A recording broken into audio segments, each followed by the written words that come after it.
काय झालं? भाग्य कधी उजळेल या विचारात अडकलायस? चल तर आज भाग्य कसं उजळेल याची गुरुकिल्ली तुला देतो. तर भाग्य भाग्य म्हणजे तरी काय रे? तर तुझ्या हातावर असलेला विश्वास हाच तुझं भाग्य उजळत असतो. तुला प्राप्त झालेला हा मानव जन्म हेच तुझे अहोभाग्य आहे.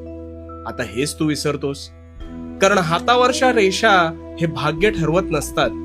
आणि तसं असतं तर ज्यांना हात नाहीत त्यांनी भाग्य कशात मोजावं बरं? त्यामुळे कायम लक्षात ठेव, भाग्य हे तुझ्या हाताच्या ताकदीपेक्षा तुझ्या सुदृढ मनाच्या शक्तीवर अधिक अवलंबून. कारण सगळ्या गोष्टींची सुरुवात आधी तुझ्या मानसिक विचारसरणीतूनच होते. तुझे मन हा तुझ्या शरीराचा आत्मा आहे. तू त्याला जितकं कणखर बनवशील तितकंच अधिक तुझं भाग्य उजळत जाईल.